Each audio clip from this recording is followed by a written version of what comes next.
Hey everyone, with Halo Infinite's campaign just 1 week away now, I thought I'd talk about Halo Infinite's quote-unquote open world. It's basically considered a semi-open world, which means it's not completely open, you don't have complete freedom to traverse Zeta Halo, but you can still go very, very far. I thought I would use today's video to show off me going up the mountain with the chopper, and also answering some frequently asked questions I see about Halo Infinite's semi-open world. Before I get to that, I've got to say I really underestimated how hard it would be to get this damn chopper on top of this mountain. It took me probably 45 minutes the first time, 25 minutes the second, and then 15 minutes the third. So I got more efficient, but oh my god, it took a long time.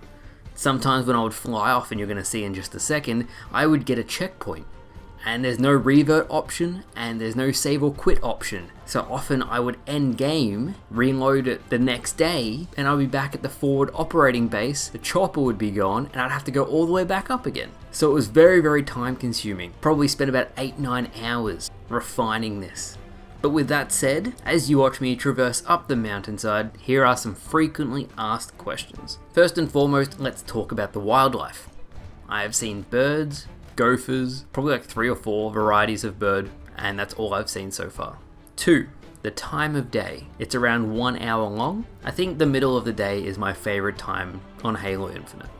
What sort of multiplayer armor can you earn in the campaign? And from what I've seen, I've opened probably 3 or 4 caches, and they give you multiplayer rewards. But again, I won't know how many we actually get in total until I get to play the full game. Another question I get asked all the time is, Remy, do you have to follow the main mission, or can you go and do the side objective? And really the best way I can describe it is there is a set number of side objectives you can do in each area, but to unlock new areas, you're going to have to complete the main story. So you can just go and do the main story if you like, and explore and then do the main story, or you can do all 3, go for the side objectives, the main objectives, and explore and have fun as you do it.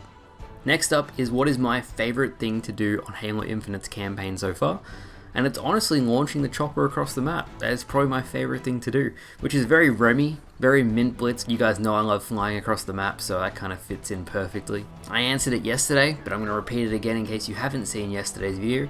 The Marines cannot drive vehicles. It's probably because it's a semi-open world, so the pathing to actually get the Marines where they have to go would be too complex, so they can only be in the passenger seat. The explosions of the Phantom. I wish they looked more like Halo 3's just red. It really seems like with there being no debris on the Phantom explosion, it's to try save memory for the original Xbox One version. Same as Halo 5, and again, same as Halo 4. They're trying to cram so much into the older hardware that the explosions just aren't what they were in, say, Halo 3 with its Phantom explosion. Next, I got asked how hard is Legendary, and Legendary is actually quite difficult.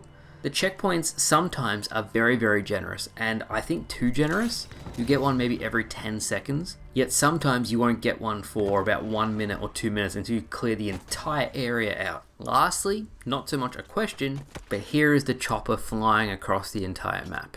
You can go really, really far, like ridiculously far. Especially if you bounce off the floor, you can go super duper far. So it should be super fun for you guys to try it when it comes out December 8th. Really, the sky is the limit, literally, with what you can do with this. So I'm so excited to see what other people are going to do once the game comes out. That's going to do it for today's video, guys. If you have any more questions you'd like me to answer, and that I can answer, about Halo Infinite's campaign, remember I'm not going to answer any spoiler questions till December 8th. Leave me a comment down below. Thanks for watching, guys.